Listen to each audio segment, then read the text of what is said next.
जम्मू आ गए, दिल्ली आ गए, अलग अलग जगह पे आ गए। और अभी सरकार उनको कह रही है कि फिर से हम मेरी बात समझ गए? क्या सबके साथ मर्डर हो जाता है? क्या सारी बहुएं जला के मार दी जाती? Hello students, welcome to Pahuja law academy. और आज डिस्कस करने वाले हैं बहुत इंपॉर्टेंट चीज़ के बारे में। अभी 2-4 दिन पहले दिल्ली जुडिशरी का मेंस रिजल्ट आया है। एग्ज़ाम अप्रैल में हुआ था, 12 और 13 अप्रैल को आई थिंक ये एग्ज़ाम कंडक्ट कराया गया था। बहुत दिन से लोग वेट कर रहे थे, स्टूडेंट्स एस्पिरेंट्स सारे परेशान थे, क्या होने वाला, रिज़ल्ट कैसा आएगा, क्या आएगा। तो अभी हाल ही में रिज़ल्ट आया। उसके बाद इंटरव्यू के लिए जो लोगों को शॉर्टलिस्ट किया गया है उनके बीच में बहुत एक कन्फ्यूजन है, बच्चों के बीच में बहुत मतलब बहुत ज़्यादा केओस है कि क्या क्या पूछा जाएगा, कैसे पूछते हैं। अभी हाल ही में एक इंसिडेंट अगर मैं शेयर करूं तो आपके साथ, मॉक इंटरव्यूज़ हम ले रहे थे। मॉक इंटरव्यूज़ हमारी कोचिंग में भी कराए जाते हैं। PLA is one of the best place for interview guidance program in mock interviews. तो हम लोग मॉक इंटरव्यूज़ करा रहे थे। उस दौरान कुछ बच्चे, या ये बोलूँ कि मैक्सिमम बच्चे ऐसे आए जो चीज़ों को भूल चुके हैं, क्योंकि अप्रैल में एग्ज़ाम हुआ, जनवरी में इसका रिज़ल्ट आया है। इस जो 8 मंथ्स 9 मंथ्स का जो पूरा पीरियड था, इसमें बच्चों ने रिवीजन नहीं की, या फिर वो थोड़ा सा चीज़ों को लेके इजी हो गए थे, तो वो उतना उस लेवल पे तैयारी नहीं है, तो अटक रहे थे, बहुत चीज़ें भूल गए हैं, चीज़ों पे ध्यान नहीं दिया। अब उस वजह से हमें ये सेशन लेके आना पड़ा, जिसमें मैं डिस्कस करूँगा कि इंटरव्यू में क्या क्या पूछ सकते हैं, किस तरह से इंटरव्यू कंडक्ट कराया जाता है, क्या क्या चीज़ों पे आपको फोकस करना है। देखो, सबसे पहले मैं रिलेट वहीं से करूँगा, जो जो चीज़ें मैंने ऑब्जर्व की मॉक इंटरव्यू पैनल में बैठ के, जो जो चीज़ें मैंने देखी कि बच्चे कहाँ कहाँ पे लैग कर रहे हैं, क्या क्या चीज़ें करने की ज़रूरत है, मैं उन्हीं चीज़ों पे यहाँ फोकस करूँगा। अब हुआ क्या इंटरव्यू में, पहले तो माइनर एक्ट्स पे अगर पूछ लिया जाए किसी से, दिल्ली में जो माइनर एक्ट्स आए थे उन पे अगर आप पूछ लो तो वहां पे बता नहीं पा रहे हैं लोग कि माइनर एक्ट्स के क्वेश्चंस क्या क्या हैं। जैसे commercial courts act, commercial courts act जो है दिल्ली में बहुत मतलब प्रीलिम्स में तो आया था, लेकिन दिल्ली में उसका काफ़ी रोल है। कमर्शियल कोर्ट्स हैं, डेजिग्नेटेड कोर्ट्स हैं दिल्ली में, और कमर्शियल कोर्ट्स एक्ट का सीधा सीधा इम्पैक्ट CPC पे पड़ा था, क्योंकि जब कमर्शियल कोर्ट्स एक्ट आया था, ये इनैक्ट किया गया था, तो CPC में बहुत सारी चीज़ें अमेंड की गई थी। अब CPC से रिलेट करने के लिए पूछा, CPC से रिलेटेड CPC में क्या क्या चेंजेस है, इस तरह के क्वेश्चंस बच्चे जवाब नहीं दे पा रहे हैं। स्टेटमेंट ऑफ ट्रूथ क्या होती है, कितने दिन टाइम पीरियड है WS फाइल करने का, उतने टाइम पीरियड में अगर WS फाइल नहीं की कमर्शियल केस में आपने, तो क्या लीगल कॉन्सिक्वेंसेस होंगे, ये सब जवाब देने में बच्चे they were unable to answer these kind of questions। उसके अलावा अगर मैं बात करूं, दिल्ली आर्बिट्रेशन से बहुत कुछ पूछता है। आर्बिट्रेशन एक्ट, अभी जो आर्बिट्रेशन एक्ट है, दिल्ली का पैटर्न खुद में बहुत अलग है। भले ही हम प्रीलिम्स की बात करें, चाहे हम मेंस की बात करें, चाहे हम बात करें इंटरव्यू की, तो दिल्ली जुडिशरी बहुत बहुत मतलब it's one of its kind, बहुत पेक्यूलियर है दिल्ली जुडिशरी, और अपनी बहुत अलग तरह की चीज़ें पूछता है, अलग तरह की चीज़ें एक्सपेक्ट करता है आपसे, और अलग ही मतलब वो चाहते हैं कि आप प्रोसीजरल लॉ पे आपका कमांड हो, वो चाहते हैं कि आपको केसेस अच्छे से पता हो, आपको एप्रिसिएशन ऑफ एविडेंस अच्छे से आता हो, ये सब चीज़ें वो आपसे एक्सपेक्ट करते हैं। तो उसी हिसाब से वो आर्बिट्रेशन में से चीज़ें पूछ सकते हैं। उसके अलावा नॉर्मल सी अगर मैं बात करूँ GK की, देखो इंटरव्यू है, it's ultimately it's your personality assessment, तो वहाँ पे कुछ भी पूछा जा सकता है। तो इंटरव्यू पैनल में ही एक क्वेश्चन, एक पैनलिस्ट हैं, उन्होंने पूछा कि आप कहाँ से आपने किया है, तो शायद गुरु गोबिंद सिंह इंद्रप्रस्थ यूनिवर्सिटी से एक बच्चे ने अपना ग्रेजुएशन बताया कि मैंने वहाँ से किया है। गुरु गोबिंद सिंह के बारे में डिस्कशन शुरू हुआ, तो गुरु गोबिंद सिंह के बारे में that student she was unable to answer anything about Guru Gobind Singh ji. अब यहाँ पे GK इंपॉर्टेंट हो जाता है, स्टूडेंट को पता होना चाहिए। अगर आप कोई चीज़ बोल रहे हो, आपने अपने कॉलेज का नाम बताया, आपने कोई स्पेशल डिप्लोमा कोई कोर्स किया है, आपको हर चीज़ के बारे में पता होना चाहिए, उस चीज़ के बारे में तैयारी कर लेना। अगर आप बता रहे हो आपकी कोई हॉबी है, उस हॉबी से रिलेटेड सारी चीज़ें आपको पता हो। अगर उन्होंने आपकी हॉबी पूछ ली, पेंटिंग है, ठीक है, पेंटिंग के बारे में आपको चीज़ें पता होनी चाहिए। अगर आप मान लीजिए कि आप यूपी से बिलोंग, आप राजस्थान से बिलोंग करते हैं, प्लस आपकी हॉबी जो है वो पेंटिंग है, तो आपसे पूछ लेंगे कोई फेमस आर्ट, कोई फेमस पेंटिंग का स्टाइल बताइए जो राजस्थान से हो। इस तरह की चीज़ें वहाँ पे पूछी जा सकती हैं। उसके अलावा अगर मैं लॉ वाले पार्ट पे आऊँ, तो रीसेंट जजमेंट्स, GK में रीसेंट जजमेंट्स पूछ सकते हैं। रीसेंट जजमेंट्स, अभी रीसेंट जजमेंट्स भी नहीं बता पा रहे थे कुछ लोग, कुछ लोगों को, कुछ स्टूडेंट्स को प्रॉब्लम आ रही थी रीसेंट जजमेंट्स में।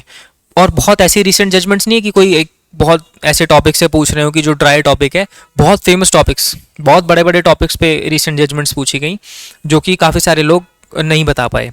एक अच्छा खासा स्टूडेंट का पोर्शन ऐसा था, मतलब एक गुड चंक ऑफ स्टूडेंट्स की 60% के आसपास, 60-65% स्टूडेंट्स आंसर नहीं कर पा रहे हैं रीसेंट जजमेंट्स के बारे में।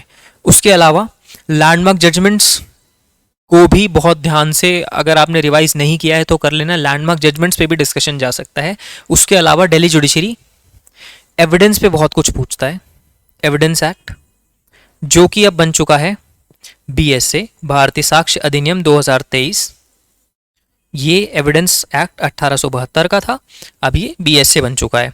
एक तो आपको एविडेंस को बहुत अच्छे से पढ़ना है, बहुत अच्छे से जजमेंट्स, प्रोविजंस, एविडेंस के कॉन्सेप्ट्स आपको सब कुछ पता होना चाहिए। उसके अलावा एविडेंस एक्ट के अंदर BSA क्या क्या चेंजेस लेके आया है। अब काफ़ी सारे प्रोविजंस तो इन वर्बाटिम वहाँ कॉपी कर दिए गए हैं, लेकिन BSA के अंदर क्या क्या नई चीज़ें आई हैं, क्यों BSA को लाया गया है, जैसे कि the BSA is more in line with the technological developments, digital advancements. तो इन सब चीज़ों के साथ ज़्यादा अब वो इन लाइन आ चुका है, तो ये आपको पता होना चाहिए, ठीक है। उसके अलावा जो जो भी चेंजेस BSA में आए हैं नए, वो पता होना चाहिए। क्रिमिनल लॉज में क्या क्या नए चेंजेस आए हैं, BNS के अंदर किन किन चीज़ों को ऑफेंस बनाया है, कौन कौन से नए ऑफेंस है, मॉब लिंचिंग है, ऑर्गेनाइज्ड क्राइम है, टेररिस्ट एक्ट है, ये सभी तरह की चीज़ें आपको पता होनी चाहिए। उसके अलावा लोकल लॉस की बात हो गई, इन चीज़ों की बात हो गई। SRA, स्पेसिफिक रिलीफ एक्ट, इस तरह के लॉज जो है ना, ये भी पूछते हैं। SRA, आर्बिट्रेशन, SRA में से भी बहुत सारे क्वेश्चंस आपसे पूछ सकते हैं। SRA में से भी काफ़ी सारे क्वेश्चंस बच्चे आंसर नहीं कर पा रहे थे। SRA को बहुत ध्यान से पढ़ना है, SRA की रीसेंट जजमेंट्स पढ़ लेना, रीसेंट डेवलपमेंट्स पढ़ लेना। 2018 में अमेंडमेंट आया था SRA में, उसके बारे में भी जान लेना 2018 में। उसके अलावा जजमेंट का रेशो पता होना चाहिए। जजमेंट में अगर पार्टीज़ का नाम अगर आप बोल रहे हो तो पूरा बोलना कि ये पार्टीज़ का नाम था, दोनों पार्टीज़ का नाम बोलना। ऐसा अगर जजमेंट का नाम याद नहीं आ रहा है लेकिन डिसीजन याद है, तो आप सॉरी बोल के आगे बढ़ सकते हो कि मुझे जजमेंट का नाम याद नहीं आ रहा, मैं रेशो मुझे याद है, इस केस का फेमस केस था, एग्जैक्ट नाम जजमेंट का याद नहीं आ रहा है, पार्टीज़ का नाम, मैं रेशो बता सकता हूँ या बता सकती हूँ। इस तरह से आप आगे बढ़ सकते हो। उसके अलावा बोर्ड में जनरली एक सीनियर हाई कोर्ट जज होते हैं, जस्टिस, उनके अलावा 1 या 2 अकेडमिशियंस भी हो सकते हैं।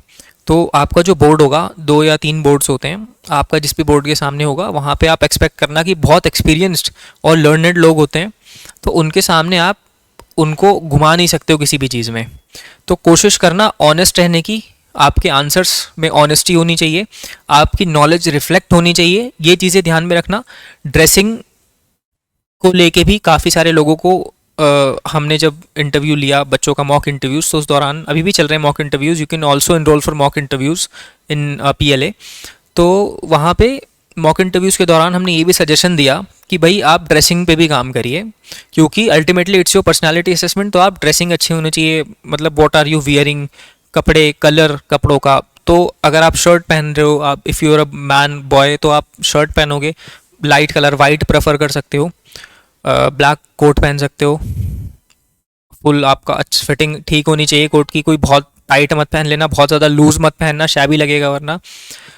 एक परफेक्ट फिट का आप सूट पहन सकते हो, ब्लैक कलर हो सकता है, ब्लैक सॉक्स पहन लेना, ब्लैक शूज़ पहन लेना, टाई लगा सकते हो, टाई लगाओगे तो डार्क कलर की लगाना, बहुत उस पर कोई डिज़ाइन नहीं होना चाहिए, बहुत मिनिमल डिज़ाइन हो सकता है, स्ट्राइप्स हो सकती हैं या डॉट हो सकते हैं छोटे मोटे, ऐसा कोई बहुत ज़्यादा उस पर आपको एम्ब्रॉयडरी या ये सब वाली टाई नहीं पहननी है, प्लेन आप ब्लैक टाई पहन सकते हो।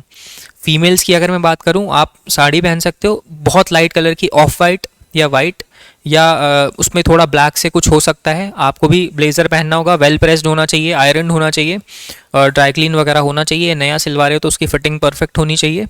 बैंड आपको नहीं लगाना है, बैंड आप कोर्ट में अपीयर होते हुए लगाते हो, इंटरव्यू में आपको बैंड नहीं लगाना है।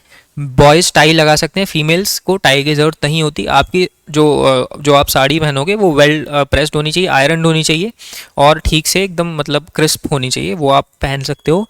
आपका हेयर स्टाइल बहुत शाबी ना लग रहा हो, बालों को ठीक से कोम करना है, अच्छे से मैनेज करके जाना है। आप अगर बियर्ड रखते हो तो ठीक से मेंटेन करके जाना, उसको थोड़ा ट्रिम करा लेना, अच्छा सा करवा लेना।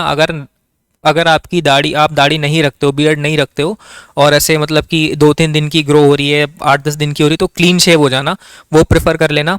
अगर मूछें रखते हो तो मूछें ठीक से आपकी ट्रिम्ड होनी चाहिए। फीमेल्स के लिए आप थोड़ा सा बालों पे ध्यान देना, बाल थोड़े आपके ठीक मैनेज होने चाहिए, कोम्ड होने चाहिए, साफ आपके कपड़े साफ़ होने चाहिए, आपके बाल साफ़ होने चाहिए।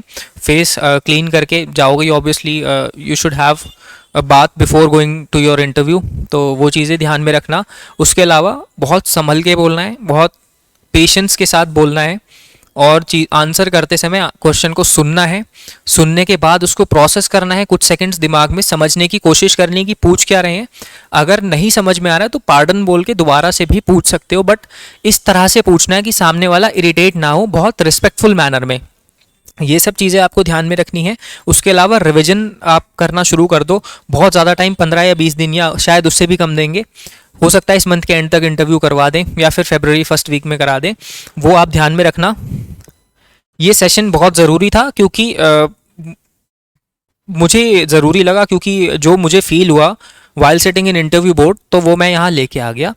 उसके बाद भी कोई प्रॉब्लम है तो you can take our interview guidance program, आप उसमें एनरोल करा सकते हो अपने आप को। वहाँ पे आपको प्रॉपर गाइडेंस दी जाएगी, आपके प्रॉपर मॉक इंटरव्यूज़ होंगे, आपको फीडबैक दिया जाएगा। उस फीडबैक में आप चीज़ों को इम्प्रूव कर सकते हो, आपको समझाया जाएगा कि आपकी कहाँ कहाँ कमी है, आप उसे कैसे कैसे इम्प्रूव कर सकते हो। इम्प्रूवमेंट के बाद दोबारा से आपका मॉक इंटरव्यू लिया जाएगा। आप फिजिकली भी दे सकते हो, ऑनलाइन मोड में भी दे सकते हो, लेकिन आप तैयारी अच्छे से करना चाहते हो, क्योंकि देखो कोई भी नहीं चाहता कि इस स्टेज तक आने के बाद वो फाइनल मेरिट में ना आए। तो मैं ये सजेस्ट करूंगा कि इंटरव्यू गाइडेंस प्रोग्राम लेना एक अच्छी चीज़ है, ले लेना चाहिए। बहुत बहुत एक्सपेंसिव भी नहीं है, कोई बहुत ज़्यादा, देखो जुडिशरी और प्रेस्टिजियस डीजीएस के सामने तो कुछ भी नहीं है। अगर आपको प्रेस्टिजियस डीजीएस की जॉब मिल रही है तो उसके सामने कुछ भी नहीं है। आईजीपी आप ले सकते हो, हमारा मॉक इंटरव्यू प्रोग्राम ले सकते हो, उसके लिए आप कॉन्टैक्ट कर सकते हो पीएलए को। एंड आई होप कि आपको ये सारी चीज़ें समझ में आ गई हैं, आप इन सब चीज़ों का ध्यान रखोगे इंटरव्यू देते समय। So for more videos like this and for more information you can subscribe to our channel. Thank you so much. Subscribe for more content.